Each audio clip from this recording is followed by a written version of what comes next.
তটিনী, জামাই, আরে এসো এসো।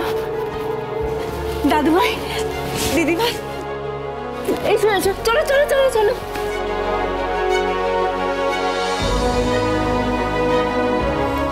ছোটদি ভাই, তোরা? আরে আয় আয় আয়। তা হঠাৎ কি মনে করে?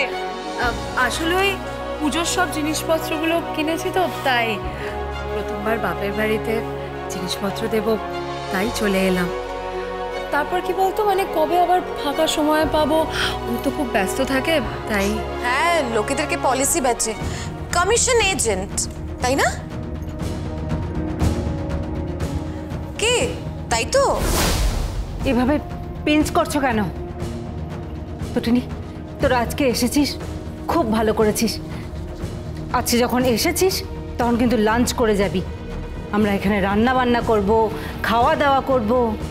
কি দাদু ভাই, তাই তো? আরে থাক থাক থাক থাক, আর প্রণাম করতে হবে না। ওলে বাবালে বাবালে,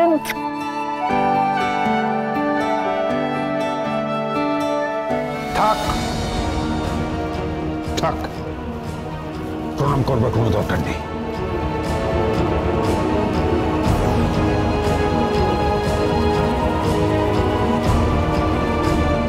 আর তোমরাই বা হঠাৎ এ বাড়িতে এলে কেন? কেন এলে এ বাড়িতে? হ্যাঁ, আর তোমারই বা এদেরকে হঠাৎ এত আতিথ্য করবার কি আছে আমি তো বুঝতে পারলাম না। করবে না? আমার মেয়ে সর্বনাশ করেছে।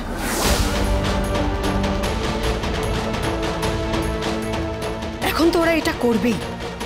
দিদির তো গায়ের জ্বালা মিটেছে না? আমার মেয়ে সুখী হতে পারেনি, তার বর জেলে গেছে, আর যার জন্য জেলে গেছে তাকে পুরো সাদরে অভ্যর্থনা জানিয়ে তার লাঞ্চের ব্যবস্থা করা হচ্ছে। ভালো, খুব ভালো। আর আমার মেয়েটা পড়ে আছে ওই প্রিন্সিপাল ম্যামের ঘরে, চোখের জল ফেলছে। এসব ওদের বলে কোনো লাভ নেই, ওদের মানবিকতা বলে কিচ্ছু নেই।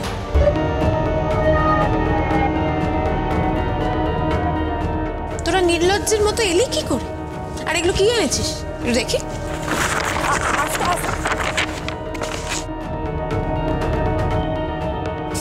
ইস, এটা কি? কার জন্য এনেছিস? এটা তোর জন্য। আমি এসব পড়ি না রে।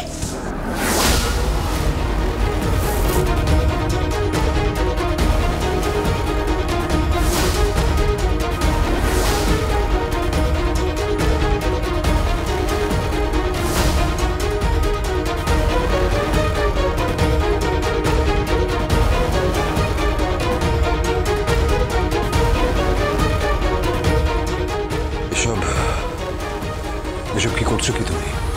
কি করছি বুঝতে পারছো না? আর কি এনেছিস দেখা দেখা। ও সালভার,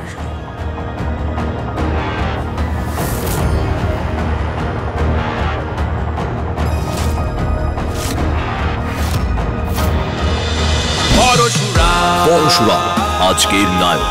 সোম থেকে রবি প্রতিদিন রাত ৮টায় স্টার জলসায় ও জিও হটস্টারে।